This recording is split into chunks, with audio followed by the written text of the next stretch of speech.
President Trump today, meanwhile, is standing by his travel ban affecting 7 Muslim-majority countries. But the ban hit its first roadblock over the weekend after several federal judges temporarily blocked the ruling. CBS News Justice reporter Paula Reid joins us now from Washington with more on the legal battle that is still brewing here between the president and those opposing this executive order. So, Paula, again, as we mentioned, these several judges blocked the ruling. Where does it stand then with the courts? Well, Josh, in the 48 hours after this order was issued, 5 federal judges blocked it and portions of this order.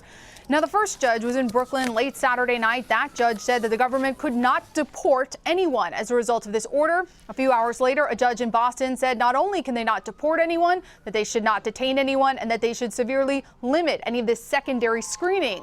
But Josh, the White House believes that these orders only apply to people who came in that first 24 hours amid the chaos and confusion that followed this order, and that otherwise the order is law and remains intact and will continue to be applied. There was also that initial confusion as to whether, in fact, the executive order was indeed legal. Did the president, to the best of your knowledge, have anyone review its legality prior to issuing it?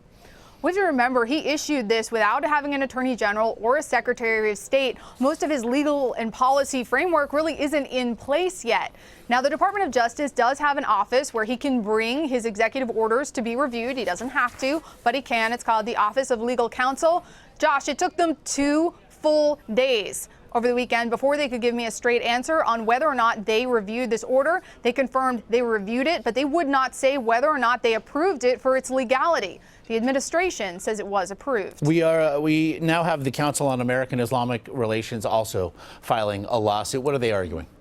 They're going to argue in their lawsuit that this is unconstitutional. This is the second wave of challenges that we're going to see. This first wave over the weekend, that was for specific people held in specific airports. Since the White House has decided that only applies to a small group, now it seems in order to really get this before the Supreme Court, which is where both sides, I think, would like to see it, they're going to have to attack the order on its merits. And that's why I think we're going to see more and more lawsuits arguing that the order itself is unconstitutional. Again, we had Stephen Miller, senior advisor to the president, appear with CBS this morning earlier today. Prior to working with the president and in his administration, Miller had worked with the nominee to be the Attorney General, Jeff Sessions, as well, Paula. And it's been looked at, especially in the last 24 hours here, as this executive order having the fingerprints of Sessions and Miller all over it.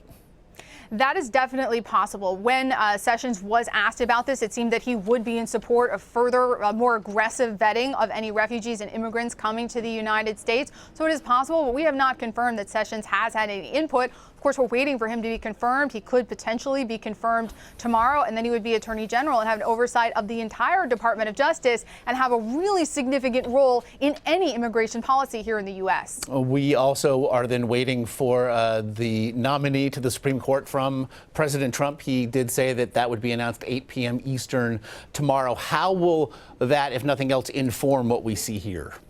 Well, the biggest thing is, Josh, it's going to distract a lot of people from the chaos and confusion, the protests, everything that happened with the rollout of this order. Perhaps that is by design, because, of course, we weren't expecting this Supreme Court nomination announcement until Thursday.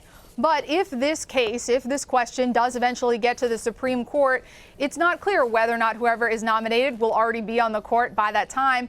And even if they are, it's not clear that they would actually help the president's case or not. The last time the issue of the president using an executive order, an executive action to implement immigration policy was President Obama, and the court split on that 4-4.